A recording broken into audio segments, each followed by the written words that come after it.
Olá, aprendizes do Evangelho. O que haverá mais importante para nós aprendermos nesses tempos do que o Evangelho? É justamente por não aprendermos o Evangelho que nós estamos atravessando essa situação tão crítica.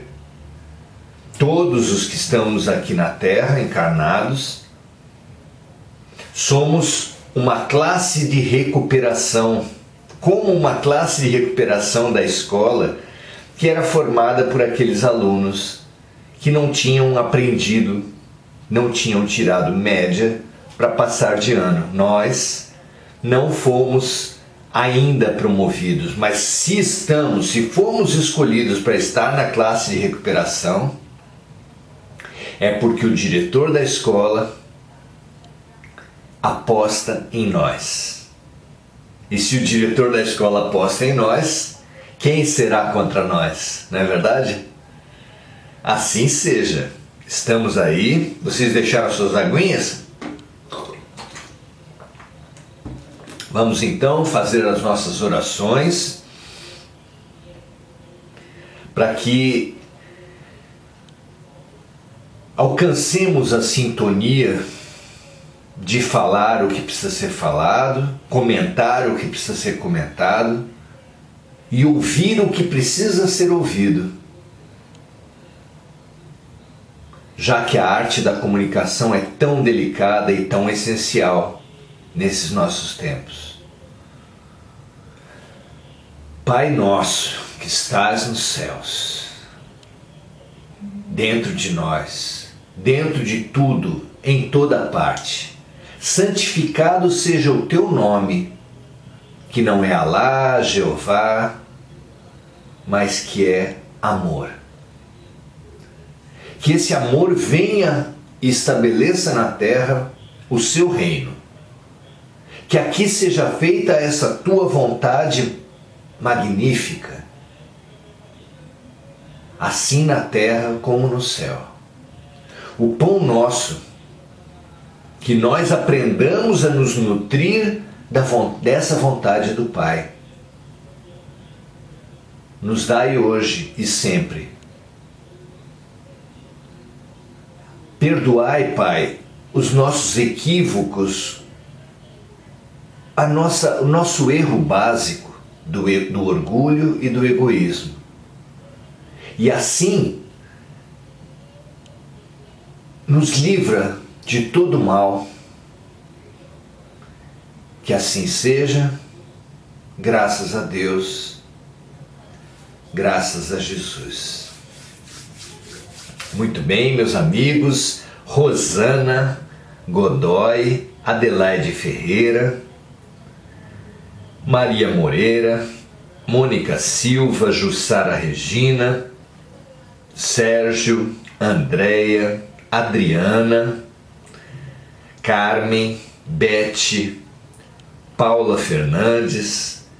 É muito bom que hoje tenhamos tomado essa decisão de estar juntos. Gosto muito do ditado que fala que se correr o bicho pega, se ficar o bicho come, que espelha muito esse sentimento que nós temos vivido nesse período de transição, não é mesmo? Onde parece que não tem saída. Na política parece que todas as alternativas são ruins. Na religião parece que todas as instituições humanas têm as suas fraquezas. Se correr o bicho pega, se ficar o bicho come, mas se unir o bicho foge. Se nós nos reunirmos em nós com a nossa melhor versão, com a nossa melhor tendência, com a nossa melhor capacidade, se nós nos reunirmos entre nós com os laços mais claros e puros de amizade e compaixão, se nós assim imbuídos dos melhores sentimentos conseguirmos finalmente nos reunirmos com Deus, nos religarmos com Deus, tudo mais, como prometido por Jesus, nos será acrescentado. Buscai antes o reino dos céus e tudo mais vos será acrescentado. Que assim seja, hoje e sempre, porque essa é a nossa proteção, essa é a nossa defesa, essa é a nossa lucidez, essa é a nossa nutrição. Meu alimento é fazer a vontade do meu Pai. Que assim seja hoje e sempre. Não é mesmo? No capítulo de hoje que nós estudaremos, ele fala sobre os trabalhadores da última hora. É um capítulo muito instigante que fala da nossa condição atual, que fala da nossa posição perante a vida, perante o mundo, e que nos chama mesmo a essa reflexão fundamental nossa no período de pandemia. Quem somos nós? Como estamos nós nesse período de pandemia? Quais são os desafios desse momento e, principalmente, o que podemos esperar dessa pandemia?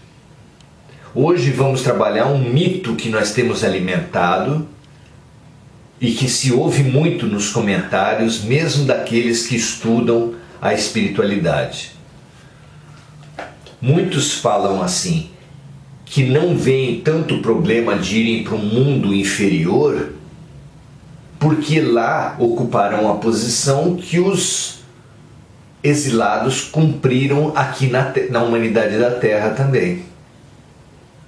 O livro conhecido do Erich von Däniken, Eram os Deuses Astronautas, nos colocam essa questão de que os exilados de outros países, de outros planetas que faziam a sua passagem de expiação e provas para a regeneração, muitíssimo inteligentes, ao aportarem na Terra, constituíram a elite das mais avançadas nações que a história registra.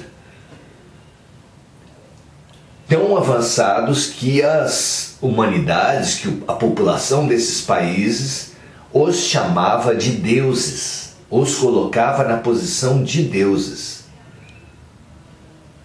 Essa grande quantidade de deuses que caracterizava as culturas da antiguidade, todos os países, todas as culturas se alicerçavam no politeísmo, numa quantidade enorme de deuses, seriam, por essa hipótese, seres muito avançados intelectualmente e que foram deportados para a Terra, se destacando perante os que aqui estavam, pela sua grande tecnologia, pelo seu grande conhecimento em todas as áreas. Alguns podem perguntar, puxa, mas se eles eram tão inteligentes, por que foram colocados aqui? Porque a inteligência não é o único parâmetro, não é a única régua que mede o avanço de uma alma. A pessoa precisa ter inteligência, mas ter também avanço moral, para bem utilizar a inteligência, bem utilizar a tecnologia, bem utilizar a ciência, a filosofia, a religião. Se alguém estiver fazendo conexões com esse nosso momento, onde tantas pessoas usam a sua inteligência para corrupção, para estelionato comum, para estelionato religioso, extorquindo as pessoas a partir do espaço do sagrado, vir nessa manifestação da inteligência mal utilizada a origem de tantos desvios que nós vivemos hoje, não está enganado. E essa conexão é fundamental, porque agora é a Terra que vai enviar exilados para outros orbes, para outros planetas. E os nossos exilados terão basicamente a mesma posição dos deuses astronautas. Serão enviados a outros planetas mais primitivos, onde a sua inteligência, a sua capacidade racional vai se destacar perante os aborígenes, perante os habitantes daquele planeta. É baseado nessa informação que muitos falam assim: eu prefiro então ser o melhor entre os piores do que ser o pior entre os melhores. Qual é o raciocínio? Se nós aqui, classe de recuperação, passarmos de ano, passarmos e conquistarmos a posição de estarmos na Terra, na nova Terra, mundo de regeneração, nós seríamos os piores. Enquanto que se nós formos exilados para um outro planeta mais primitivos, nós seremos os melhores. Mas os melhores entre os piores, será que é bom? Será que é ruim ser os piores entre os melhores? Vamos pensar aqui na Terra mesmo. Se você puder estar em lugares ruins, onde se fazem práticas ruins, em péssima companhia, você estará bem? Enquanto que se você for para um lugar que tiver até dificuldade de acompanhar as pessoas que ali habitam, tal é a inteligência, tal é a elevação do pensamento, você estaria mal? Esse pensamento de ser o melhor perante os outros é o pensamento da vaidade, é o pensamento da competição, é um pensamento típico das almas que precisarão mesmo ser exiladas. Enquanto que o pensamento de aproveitar a presença luminosa, a presença dos mais inteligentes, dos mais elevados que nós, esse pensamento da humildade, é esse o pensamento básico, a atitude básica que vai nos habilitar à nova Terra. Vaidade ou humildade? Aí você vê a linha divisória que vai separar a humanidade. Se alguns aqui estiverem avaliando que pouca gente vai poder ficar na Terra, relativamente é essa também a minha sensação. Quantos? Não há como saber. Especula-se a partir do Apocalipse que apenas 1/3 da humanidade ficará aqui. Como calcular isso? Se é essa a interpretação mesmo, porque o Apocalipse está cheio de imagens alegóricas, a gente não sabe, não é? Mas é nesse contexto que nós estudamos o capítulo 20, Os Trabalhadores da Última Hora, a partir de uma parábola de Jesus, que é citada em todo o item 1º desse capítulo. Vamos à leitura? Jesus fala do reino dos céus. O que é o reino dos céus? Um reino se caracteriza por ser um território, um espaço, um lugar, cuja população obedece a um rei. O reino dos céus seria um lugar cuja população obedeceria aos mandamentos de Deus. Ou seja, é o mundo de regeneração apontado, previsto pelos Espíritos, é o fim dos tempos previsto pelo próprio Mestre e pelo próprio Jesus. O reino dos céus, tão anunciado por Jesus, é a terra regenerada, onde só permanecerão pessoas sinceramente votadas, compromissadas, com boa vontade para a fraternidade, para a compaixão, para o amor. Então, Jesus aqui começa falando do reino dos céus, dizendo assim: O reino dos céus é semelhante a um pai de família que saiu de madrugada, a fim de aliciar trabalhadores para trabalhar em sua vinha. A vinha é uma propriedade agrícola que se caracteriza pela produção de uvas. E aqui então fala de um pai de família que saiu de madrugada para contratar trabalhadores para trabalhar em sua vinha. Tendo acertado com os trabalhadores que eles teriam uma moeda por sua jornada, trabalhariam o dia e receberiam como pagamento uma moeda, os enviou à vinha. Saiu ainda na 3ª hora do dia. Essa questão das horas do dia era uma maneira do povo judeu se referir aos horários. Então, acordando-se, por exemplo, às 6 horas da manhã, a 1ª hora do dia era às 6 horas, a 3ª hora do dia às 9 horas da manhã. E aqui, segundo essa história, o proprietário, o pai de família, saiu para contratar trabalhadores. Às 6 horas da manhã, contratou alguns e tratou com eles que receberiam uma moeda pelo trabalho do dia todo. Às 9 horas, então, equivalente às 9 horas, na 3ª hora, ele saiu novamente e, tendo visto outros que estavam na praça sem nada fazer, lhes disse: Ide vós também, vós outros, para a minha vinha, e eu vos darei o que for razoável. E eles para lá se foram. Saiu ainda na hora 6ª, que seria algo aqui como meio-dia. E na hora 9ª, algo assim como às 3 da tarde. E fez a mesma coisa.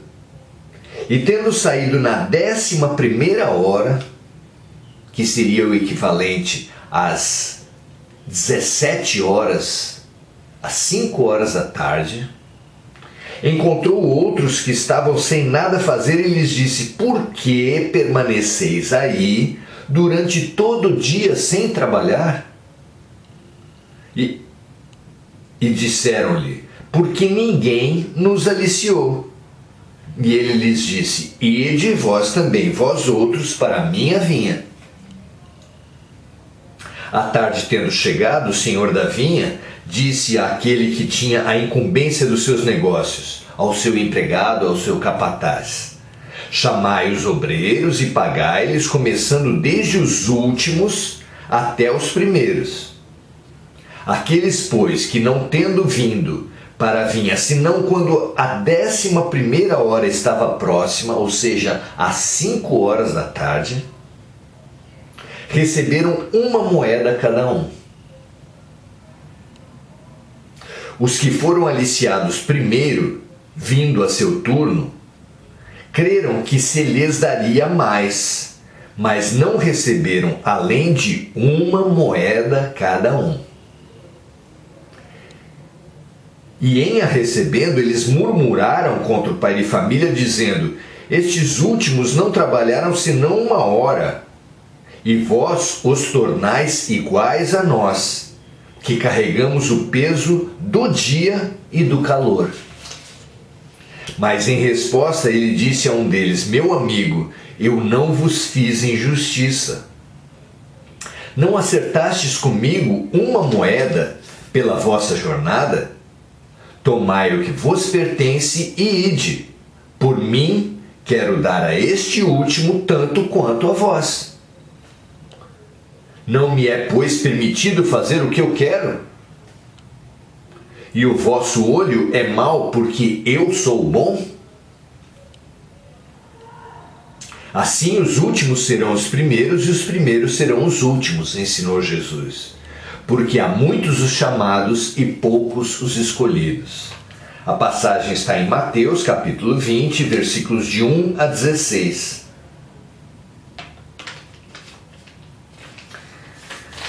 A linguagem das parábolas toda muito figurada e requer da gente uma reflexão.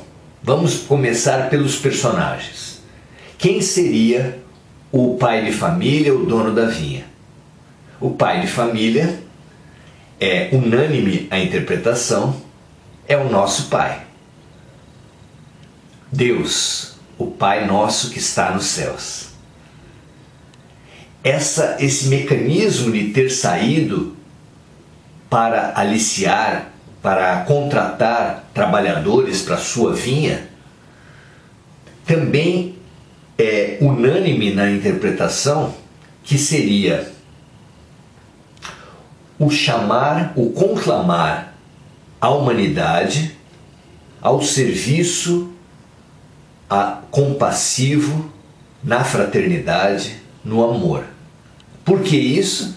Porque no contexto da revelação de Jesus, da doutrina do Cristo, fica claro que a regra de ouro é fazer ao outro o que gostaríamos que nos fizessem.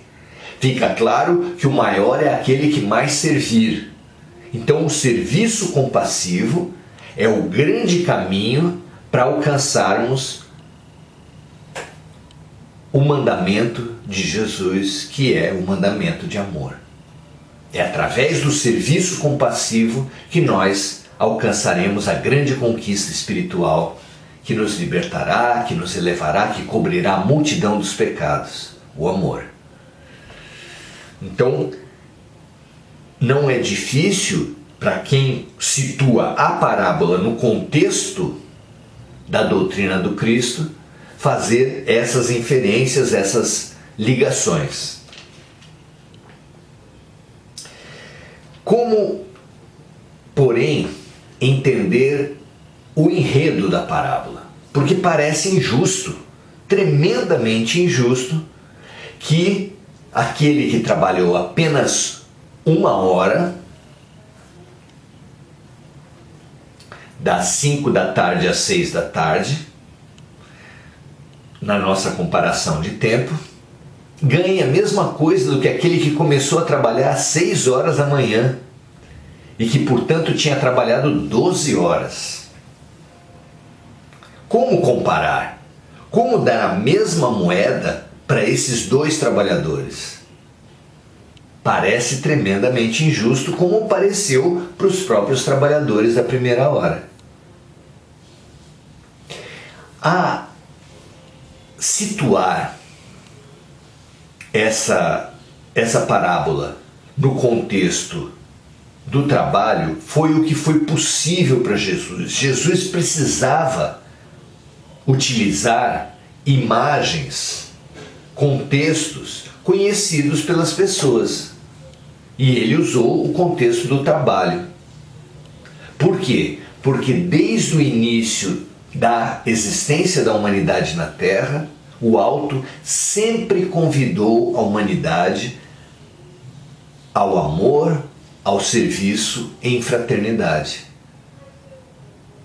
Nunca houve uma adesão total, mas sempre houve uma quantidade de pessoas que aceitou. E esses primeiros que aceitaram o convite do serviço empático, do serviço em compaixão, a eles foi prometido que se eles fizessem, se eles assim conquistassem, eles estariam num mundo de regeneração. Porque essa é a nossa grande condição, essa é a nossa prática, segundo Jesus. Aqueles que não atenderam no primeiro momento, mas que conforme as vidas sucessivas foram se apresentando, foram despertando, também a eles foi feita a mesma promessa. Vocês estarão num mundo de regeneração. Mas aqueles que vieram na última hora, que são exatamente essas pessoas, que é essa parcela da humanidade que está na Terra no último momento antes da transição planetária, ou seja, nós, os trabalhadores da última hora, a eles também é prometido estarem no mundo de regeneração, caso aceitem o convite do serviço do trabalho com Jesus, do serviço compassivo, do serviço em empatia. É assim que o que parecia uma injustiça fica muito mais claro, muito mais justo. Porque a melhor comparação seria com o contexto hoje conhecido pela gente como escola, que não poderia ser situado numa parábola por Jesus, porque não existia o sistema escolar que existe hoje. Como é que nós podemos comparar o sistema escolar com essa parábola? Imagine que um professor passe uma lição para uma sala de aula. Como todos nós sabemos, num grupo de uma classe existem crianças, existem alunos de todos os tipos, alguns que conseguem pegar certas lições com uma rapidez muito grande. Então você imagine que o professor deu essa lição e uma parte dos alunos aprendeu rapidamente no primeiro momento. A outra grande parte da sala não aprendeu, pediu uma segunda explicação. E o professor deu a segunda explicação. E com a segunda explicação, uma outra parte da classe aprendeu.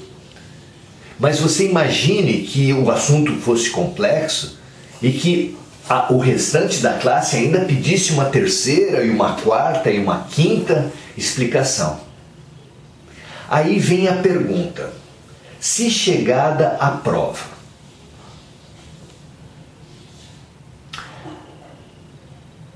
alguns que aprenderam no primeiro momento dessem todas as respostas corretas e alguns que aprenderam no último momento dessem também as respostas corretas, qual deveria ser a nota do professor para os alunos que aprenderam primeiro e dos alunos que aprenderam por último?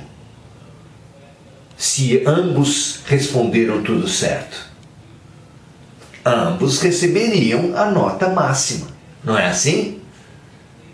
E assim fica absolutamente justa essa divisão dos trabalhadores da última hora no contexto educacional, que é o que mais se aproxima do contexto da lógica pedagógica de Deus para conosco. Não é à toa que Jesus é chamado de mestre, não é? O objetivo de Deus com a vida na Terra, com o chamamento, é que nós despertemos, nós aprendamos. E aqueles que aprenderem no primeiro momento ou no último serão igualmente reconhecidos. E isso é completamente justo dentro de um contexto didático, pedagógico, educacional. Não é assim? Eu acho maravilhoso a gente mudar o cenário dessa parábola, porque ela que parece injusta e ininteligível no contexto do trabalho, torna-se justa, generosa e lógica no contexto da educação. Não é? Muito bem. Vejamos então o comentário, as instruções dos Espíritos a respeito dessa parábola. O trabalhador da última hora, diz Constantino, espírito protetor, numa mensagem escolhida por Kardec e dada à Terra em 1863. O trabalhador da última hora tem direito ao salário, mas é preciso que a sua vontade tenha estado à disposição do senhor que devia empregá-lo, e que esse atraso não seja fruto da preguiça ou da má vontade. Tem direito ao salário porque desde a madrugada esperava impaciente aquele que enfim o chamaria ao trabalho. Era trabalhador, só o trabalho lhe faltava. É uma visão muito interessante e que se situa ainda no universo, no contexto do trabalho, não é? Mas se tivesse recusado o trabalho a cada hora do dia, se tivesse dito, tenhamos paciência, o repouso me é agradável, Quando a última hora soar, será tempo de pensar no salário da jornada. Que necessidade teria de me incomodar por um senhor que não conheço, que não amo? Quanto mais tarde, será melhor. Este, meus amigos, não teria encontrado o salário do obreiro, mas o salário da preguiça. Que será, pois, daquele que, em lugar de permanecer simplesmente na inação, na paralisia, no não trabalho, tiver empregado as horas destinadas ao trabalho do dia em cometer atos culpáveis, que tiver blasfemado contra Deus, vertido o sangue de seus irmãos, lançado a perturbação nas famílias, arruinado os homens confiantes, abusado da inocência, que tiver, enfim, se afundado em todas as maldades da humanidade. Que será, pois, daquele?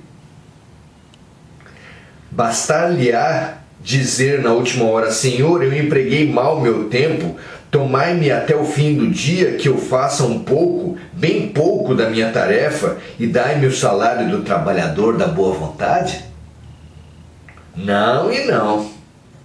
O Senhor lhe dirá: não tenho trabalho para ti no momento. Esbanjaste o teu tempo, esqueceste o que aprendeste, e não sabes mais trabalhar na minha vinha. Recomeça, pois, a aprender, e quando estiveres mais disposto, virás a mim, e eu te abrirei o meu vasto campo, e tu poderás nele trabalhar a toda hora do dia. Não parece lógico isso? E não é convergente com as informações da transição planetária, onde os trabalhadores da preguiça, os teimosos, os que buscam levar vantagem em tudo, serão conduzidos a um mundo que esteja começando seu ciclo de provas e expiações para viver os aprendizados em chamamentos rudes. Não é assim? Bons espíritas, meus bens amados, sois todos vós obreiros da última hora. Não se está falando que apenas os espíritas são os trabalhadores da última hora, mas que todos nós somos trabalhadores da última hora. Porque a última hora, o tempo da transição planetária, já vem de alguns séculos. E o espiritismo tendo 150 anos, os espíritas são também trabalhadores da última hora. O espiritismo, pode-se dizer, é o último convite, não é? Bem orgulhoso seria aquele que dissesse: comecei o trabalho no alvorecer e não o terminarei senão no declínio do dia.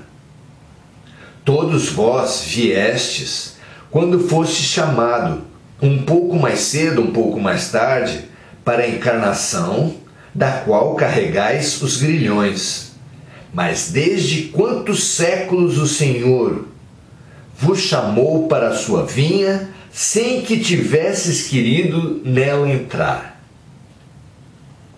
Eis o momento de receberdes o salário. Empregai bem essa hora que vos resta, e não esqueceis jamais que a vossa existência, tão longa que vos pareça, não é senão um momento bem fugidio na imensidade dos tempos que formam para vós a eternidade. O que você acha disso?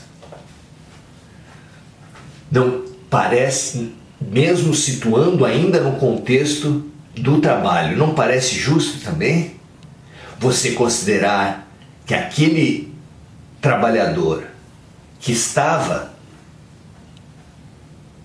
nas ruas, que estava nas praças, em busca de trabalho, e que não passou o dia todo sem trabalhar, passou o dia todo talvez se alimentando pouco, passou o dia todo tenso imaginando como estariam sua esposa, seus filhos, seus familiares que dependem dele, como estariam passando o dia se ele nada pudera levar para casa.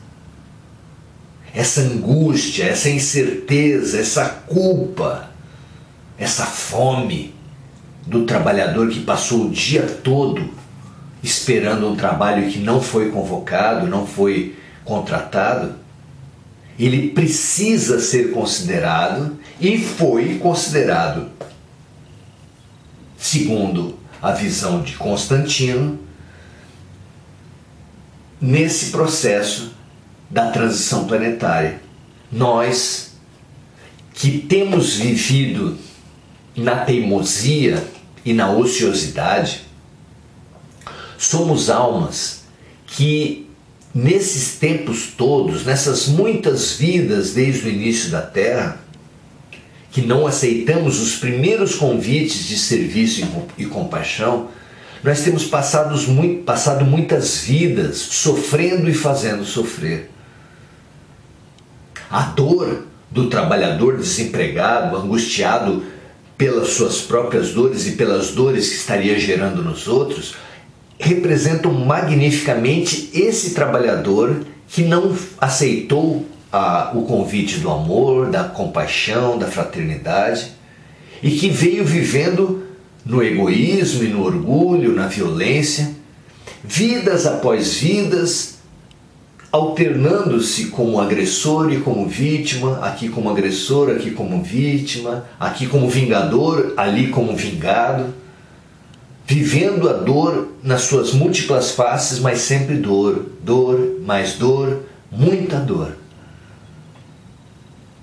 Se nós, a grande notícia dessa parábola é que se nós, nessa última vida, nesse último chamamento da luz, da fraternidade, se nós percebermos a lição e nos comprometermos com essa lição e praticarmos essa lição, ainda que em apenas uma vida, em apenas nessa última vida, nós seremos tão considerados quanto aqueles que praticam essa mesma fraternidade, essa mesma compaixão, esse mesmo serviço, já há muitas vidas. E receberemos como paga, não uma moeda, como na parábola, mas a moeda simbólica, o resultado simbólico, o salário simbólico da entrada no mundo de regeneração. Não parece lógico? Por quaisquer dos sistemas, situando a parábola no contexto educacional ou mantendo-a no contexto do trabalho? Justo, compassivo, digna a parábola nos dois contextos da bondade, do amor de Deus, não é? O que você acha? Muito bom, fizemos a nossa observação sobre esse capítulo. O capítulo é todo muito interessante. Vem falar depois sobre a missão dos espíritas, fala sobre os obreiros do Senhor, quem são os obreiros do Senhor, numa mensagem maravilhosa do Espírito da Verdade, o colegiado de espíritos elevadíssimos que coordenou a revelação dos espíritos, e vem nos trazer mensagens fantásticas, maravilhosas, como essa que vem nesse capítulo 20. Ele termina assim: Deus faz neste momento o recenseamento dos seus servidores fiéis e marcou com o seu dedo aqueles que não têm senão a aparência de devotamento, a fim de que não usurpem mais o salário dos servidores corajosos, porque é àqueles que não recuarem diante de suas tarefas que vai confiar os postos mais difíceis na grande obra de regeneração pelo Espiritismo.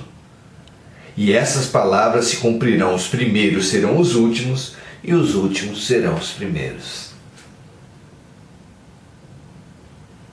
Sela muito bem esse nosso raciocínio falando do salário dos servidores corajosos, que não se paralisarem na culpa pelas vidas desperdiçadas, mas que aproveitarem integralmente esse nosso tempo, onde multiplica-se a dor pela doença, onde multiplica-se a dor pela crise financeira, para ajudar, para servir, para dar a mão. Será que nós seremos capazes de aproveitar esse momento para ajudar animais, para ajudar pessoas em situação de rua, para ajudar angustiados, deprimidos, pessoas que estejam com pensamentos suicidas, pensamentos violentos nesses tempos? Será que nós atenderemos ao chamado do pai de família, o chamado de Deus?